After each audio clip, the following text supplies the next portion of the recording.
What's going on, everybody? Welcome to another edition, the penultimate edition of the NFL betting show for this season. I'm your host, as usual, the spitting statistician, Dane Martinez. We got Sam Chowdhury in the building. We got the prop god as well. We're going to be breaking it down, starting with the NFC Championship game between the Commanders and the Eagles, and then the AFC Championship game between the Bills and the Chiefs, and what I also like to call the Arrowhead Invitational. I mean, Patty Mahomes has been there, I think it's something like 7 years in a row, but we'll put a pin in that. I'm excited because I think these are two really good matchups. I mean, the Bills have been trying to knock the Chiefs off their perch for the last few years, whether it be in the regular season or the playoffs. Remember the 13 seconds and all of that. And then in the NFC game, you got like literally a divisional rivalry, a battle of I-95. These teams split in the regular season. So let's start there. I'm going to start with you, Sam, because to me, one of the most important kind of just open questions going into this game is the health of Jalen Hurts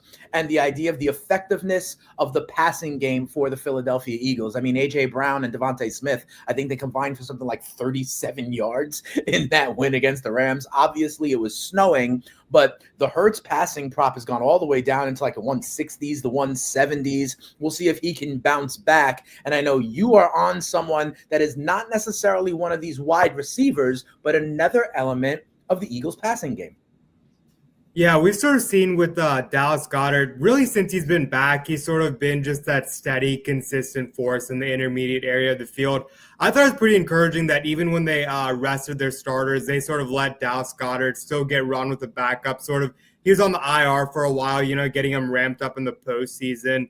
And I mean, even if you look at Week 18, obviously without Jalen Hurts, he had 4 grabs on 6 targets. You look at him in the postseason, 4 grabs in both games, 6 and 4 targets. He only had 4 targets last week, but remember, Philly didn't really pass the ball. You mentioned it. I mean, AJB and Devontae Smith didn't really do much of anything. So Dallas Goedert, even with 4 targets on the day, he led the team with a 26.1% target share. Overall in the postseason, he has a 20% target share, which, I mean, it doesn't sound great on paper, but that's tied for first on the team with A.J. Brown. And maybe it was the weather, but maybe it was the injury as well. But even before getting banged up, I mean, Jalen Hurts just doesn't look like he has a touch on the deep ball. So I think in this game specifically, I mean, I guess injury or not, but I do think the injury does sort of help Goedert a little bit, give him those short little layup routes. I think he is going to be featured a lot again. Like I said,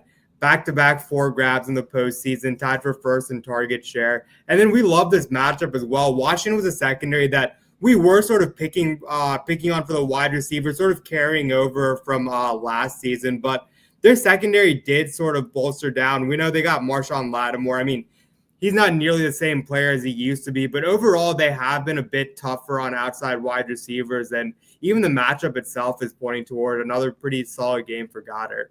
All right, fair enough. So Dallas Goedert over 3.5 receptions. You can get that at -140 over at Bet365. Listen, if you've been watching this show all season long, I have consistently been using our explosive chunk run data, both for the players and for the defenses against them in some of my plays. I've been loving this longest rush prop, and we have been hitting it to great effect. I even got Prop God to get down with the data here using it. Last week, if you remember, I had the Jahmyr Gibbs longest rush against the Washington Commanders, and that one hit. He went down the left side for about like 30 yards on a play, even though he was somewhat stifled and the Lions ultimately lost. So I'm doing it again, and we're going with Saquon Barkley. I mean, I can give you the stats again, but you've heard them. The Washington Commanders have 13% of the runs that go against them as chunk gains of more than 10 yards. That is tied for the 5th worst in the NFL. They give up 4.8 yards a carry. That's tied for the 3rd worst in the NFL. And in the explosive runs that they give up, there's been 64 of them. Those have gone for a combined 1,071 yards. You do the math, that's 17 per. So if someone breaks it off, they're going for almost 20 at a time. Now, Saquon has the most explosive runs in the league with 46 of them. That's the best in the NFL. He's done it 13% of the time. Those 46 runs have gone for 1,072 yards total. That is 23.3 yards every time he goes for more than 10. He also has 9 touchdown runs of over 10 or more yards, including ones where he hits himself in the head because he knows he's gone. When Lane Johnson throws up the arms and walks off because he knows he is gone. And I think they're going to rely heavily on Saquon. I mean, Saquon went for like 150 plus against this defense both times they played in the regular season. And shout out to the prop shop. There is a big gap here in the prop shop. Some of these books are hanging the long rush at 20.5 yards. And if you want to pay the extra juice, you can get it at 20.5 minus 155 at MGM. It goes all the way up at some books up to 25.5. Okay. But if you don't want to pay the full juice of minus 155 at MGM, you can get it at 23.5 for minus 115, which is a little bit more palatable over at FanDuel. Quite frankly, I think if he goes over 21, he's going to go over 23, but I will take the lower number just in case 22 or 23 is the lowest carry. I do believe because Washington got burned by Saquon so much in the regular season, and because Jalen Hurts is a little bit banged up, he will be the focus of the Washington Commanders defense. That's why I'm not playing his rushing yards total, which is, by the way, a ridiculous number. It's in like the mid to high 120s. So I can't do that. But even if they limit him, I think Saquon will eventually break one. So I'm going with the longest rush. Go to the prop shop and make sure you shop around here. It's one of the best tools that we have at FTN, and make sure you get the best of the number. But I'm on the Saquon longest rush. We got Chi-Town Kicks, as usual, in the building saying, yo, probably the prop god saying what up. So prop, let's go to you. And basically, I think one of the morals of the story here in this entire playoff series, quite frankly, is that Jaden Daniels is him, right? Like if he wins on Sunday, he will actually set a new record in the NFL for most victories as a rookie quarterback. He will surpass the mark set by Big Ben Roethlisberger back in the day. And I know that prop, you are a Steelers guy. So here in Big Ben is a trivia question connected to Jaden Daniels, must bring a smile to your face. And you are on Jaden Daniels to continue to do work on Sunday. Wait, I want to make it clear. I am not a Steelers guy. I'm a Justin Fields fan. No, I'm a Justin Fields fan. So that's what it was. Fair enough. Fair enough. But so no, like you said, Jaden Daniels is definitely the one. A lot of questions coming into this draft on, what he would be, and Caleb was supposed to have been the guy, but Jaden's been the clear best rookie and probably a top 5 QB in the league just this season. So over 20.5 completions, minus 125 on DraftKings. That's my favorite bet in this one. He's over this number in 13 out of 19 games this season. He's averaging 20 completions a game. Over the last 9 games, he's over in 8 out of those 9, averaging 21.8. So 22 completions a game. I think the 20.5 is a bit too low in this spot. He's faced the Eagles twice. Of course, this is the third time, so the divisional matchup. He's over in both games with 22 and 24 completions. When you look at Jaden, as far as quick release throws, quick release throws, he had the 9th best QB rating on those type of passes, 106, 260 attempts, 80% completion percentage, 1,700 yards, 13 touchdowns, 3 interceptions. So I think he's getting rid of the ball quick, and they're getting them easy reads. That's what Kingsbury's doing for him. So looking into it a little bit more, I also looked into what Philadelphia is running on defense. Philadelphia is running man coverage at the 6th highest rate this season.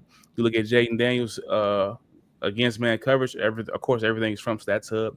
Jaden was the 7th best QB as far as quarterback rating against man coverage with a 103.9 QBR, 20 touchdowns, 2 interceptions, 62.3% completion percentage, and 1,600 yards against man. So he feasted on man. I think that's why he's had success against Philadelphia in both games this season. All right, fair enough. And also, I'll also say this. When teams play man coverage, a lot of times that opens up the door for the quarterback running the ball as well, right? They're actually literally with their back to the quarterback chasing when they're playing man. So I wouldn't be mad at the Jaden Daniels rushing props as well. Our guys, Daily Pick Greens in the building saying what up to prop. Mamu Bets saying hit that like button. Not only thank you, Mamu Bets, you hit that like button. The other thing you need to do is subscribe to the FTN YouTube channel, because then you get notifications every time we go live. I say it all the time. It's like an alarm clock to win money. You want to know when we are going live, whether it's the NFL betting show, whether it's the NBA betting show, which we bring you on Wednesdays, whether it's our guys talking about like Alex Blickel and Two Gun talking about DFS rosters. We are basically alerting you to the fact that we've got money on the table for you. Let's stay with the Washington side here, Sam. You and I are on a same player, just in different routes. So I'll let you kick it off first. Who are you on the Commanders? Yeah, give me Austin Eckler here. 21 and a half receiving yards. This is a number that he's cleared in both games. He actually has at least 26 in both games. He had 40. I believe he had he had 41 receiving yards the last game. So again, this number is just way too low.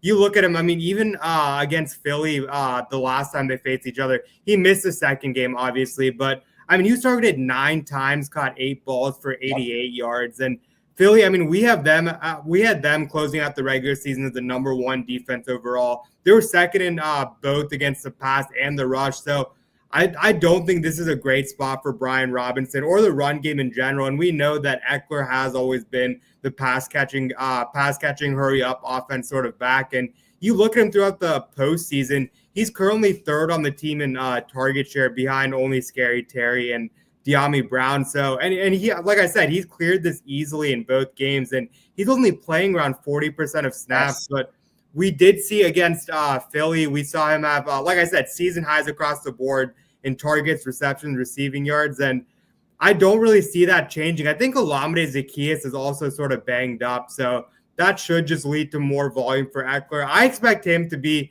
this quote unquote the lead back in this game, at least get to over the in the 50% mark like he did the last meeting against Philly. So I think this defense is going to get to Daniels, and they're definitely going to shut down anything deep. I mean, they completely took away Terry the first meeting as well. So yeah, again, I think it'll just be a lot of quick dump offs. And I mean, 21 and a half, I mean, he can get that in two catches. And like I said, he's seen 4 targets at least in both games. So if he sees 4 targets again, I think he goes over pretty easily.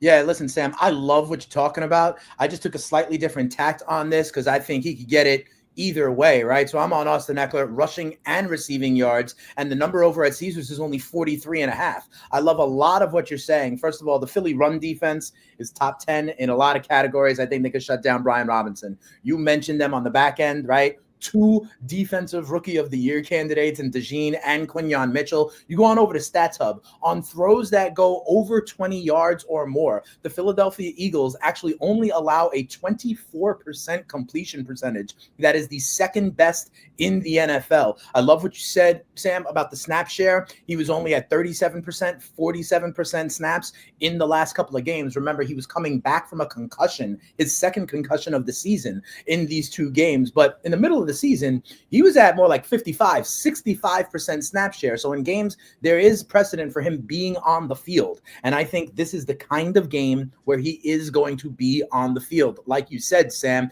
he's gone over this number not only in just the receiving yards, but if you do the scrimmage yards, rushing and receiving, he's gone over his number in both playoff games. Had 53 combined in the wild card, had 88 combined in the divisional round. And you mentioned that he went 8 for 89 on 9 targets in week 11 against these Philadelphia Eagles, right? He also, I think the Eagles may be up in this game. I think you're going to have that passing game script, more to what Sam was saying in terms of Eckler on the field over Robinson.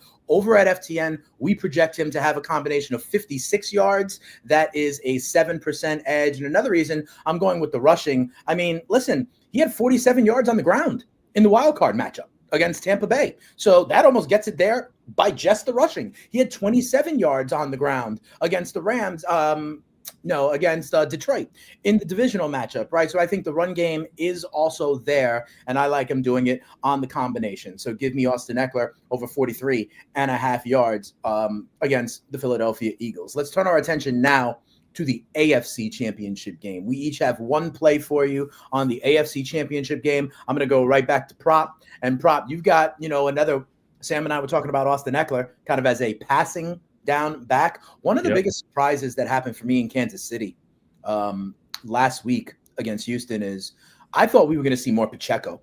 we actually saw more Kareem Hunt, right? And I talked to some people on the Sirius XM show with me and Mike Randall. We talked to Jesse Newell of the Kansas City Star, and he said, listen, I think Pacheco is really still banged up, from that injuries he sustained late in the season. We know they had the rest and the bye, but that he was still a little bit banged up. So he expected to be Kareem Hunt more in the kind of run game, and you expect somebody else to take over in the passing duties. Yes, indeed. Went with a low-key guy in this one, Samaje Perine, over 8.5 receiving yards, minus 110. When it gets to the playoffs, you try to find, value on whatever you can. I think this line is just too low. Now, of course, he had some great success while Pacheco was out, but I think, like you said, the key thing was Pacheco wasn't too involved. And when we look at the pass-catching option, Pacheco just hasn't produced this season like he did last year. So Perine over the 8.5 receiving yards is over in 14 out of 18 games, averaging 18 yards a game. And in his last 2 out of 3 meetings against Buffalo, he's over in 2 out of 3. Now, he hooked it on November 17th, but the reason why I like this one in this spot for him is because the Bills are giving up the most receiving yards to running backs this season. I'm looking at the defense versus position tool on for FTN, giving up 41.5 receiving yards to running backs compared to the matchup with Houston last week where Perine didn't get any action. It was because Houston's a top 10 defense as far as limiting running backs receiving yards. So I think it's a better spot for him. And we saw Justice Hill, even though he didn't have like a big impact, he did have 2 receptions. I'm looking at Perine's receptions at 1.5 is plus money too. I think that's some good value as well. I'd like him to catch 2 passes. I think he can get a 15 to 20 yards actually. It could be like a mini ladder spot. He's gone over 20 plus in 1, 2, 3, 4, 5, 6, 7, 8 out of 18 games this season. So. All right, fair enough. Samaje Perine minus 110 over at BetMGM to go at least 9 receiving yards. One other thing I thought was interesting in the Chiefs' last game against the Houston Texans, Xavier Worthy was the only wide receiver to catch a pass in that game. The tight ends were targeted, the backs were targeted, and I'm going to the main target, which I believe is tight end Travis Kelce. Give me Kelce over 67.5 receiving yards against the Buffalo Bills, minus 110 or 114, over at FanDuel. If you go to the prop shop, there are some places that have it 2 yards higher at 69.5. And remember, always go to the prop shop to shop around, get the best number. The Buffalo Bills allow 5.5 receptions a game to the tight end position. That's tied for the 12th most in the NFL. And tight ends have been doing work against the Bills recently. Sam Laporta, 7 for 111 against them in week 15. When you combine Hunter Henry and Hooper, they had 8 for 94 combined against this team in week 16. Even Tyler Conklin had 8 catches against this Bills defense in week 17. Mark Andrews, Isaiah Likely in the divisional round combined for 9 catches for 134 yards. Yes, I know Andrews had some other miscues in that game, but they still were able to move the ball via the tight end. Travis Kelce has gone over this number in his last 2 games, the last game that mattered in the regular season on Christmas Day against the Pittsburgh Steelers, and then against Houston in the divisional round. We saw the return of playoff Kelce, 7 catches, 117 yards. He is averaging almost 9 targets a game over his last 7. There was a point in time there where some people thought that Kelce was washed, but when it matters, Patrick Mahomes is going to go to Travis Kelce. I was thinking about the receptions, but I went yards because I think he could break one. He catches it over the middle in that seam, makes one guy miss, and then breaks it for 25 or 30. And like I said, only one wideout caught a ball. It was all tight ends, all backs. Xavier Worthy went 5 for 57. Now, I do believe that Hollywood Brown is going to get more involved. We were all on Hollywood Brown. Remember, Sam, last week we were all on Hollywood. He didn't get a catch. I do think he will be more involved in this one. But to be honest, when the chips are down, he's going to Travis Kelce. Everybody knows it, and it doesn't matter anyway. I'm going to not try and get too cute with it, and I'm going to go with Travis Kelce over his receiving yard number. Now, Sam, your play in this game, I think is very interesting because across a lot of the books, I am seeing the spread in this game as 1.5, right? But it looks like you found a place where you can get a full field goal in this one, which would definitely change my lean on the game. Yeah, I mean, this is obviously an alternate line, and I mean, just getting 3 with the Bills, I'm not. It's not a hot take that I think the Bills can, win this game outright. We already did see them beat Kansas City in the regular season, so One thing that we've been doing, it's actually been all over Twitter as well, that we've been sharing, is we're sort of doing like a matchup breakdown. So I'm going to go off and compare these two offenses side by side. You look at DVOA, we have the Bills at number 2 overall in DVOA.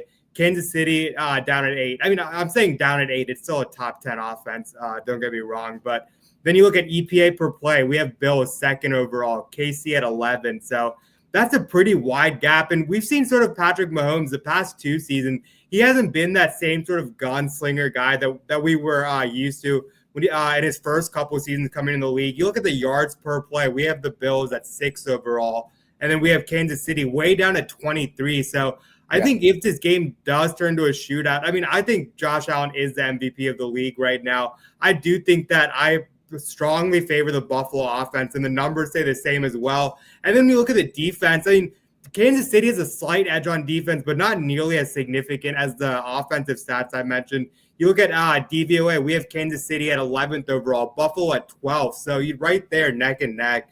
And I mean, again, like I said, I think the Bills can win this game outright. I mean, for years, it's constantly Buffalo and Kansas City meet in the playoffs. But I don't know. I think this Bills offense as a whole is more well-rounded than we've been used to. Yeah, they don't have Stephon Diggs, but they have a group of guys where everyone's sort of working together. The run game has been phenomenal, especially in the postseason. And I think they are going to lean on that heavily. James Cook, he's been great.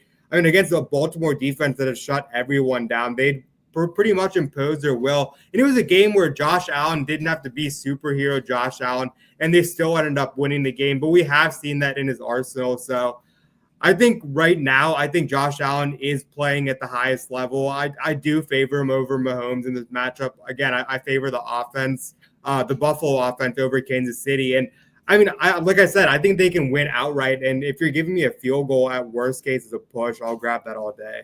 All right, fair enough. To your point, one of the things I gave out on the radio show this week, Sam, is the difference in ADOT, which is depth of target, and the Buffalo Bills and the Chiefs are dramatically different. The Buffalo Bills ADOT is 8.2, which is tied for 8th best or 8th highest in the NFL, right? So more deep shots, more down the field. People think of the Kansas City Chiefs offense all the way back when it was like Tyreek Hill, kind of like you said, the gunslinger and going deep downfield. The ADOT for the Kansas City Chiefs, average depth of target, was 6.3. That was tied for dead last in the National Football League. Think about all the shovel passes to Travis Kelce, the bubble screens to Xavier Worthy, the pop passes and stuff. They are not an over-the-top offense like they were in years past. They are kind of taking more extended drives and relying on Patty Mahomes to make the right play. We got CMB T-Vet 79 in the building saying, what up, Prop? What up, Dane? And Sam tapped in late due to work, but it doesn't matter. If you get the alert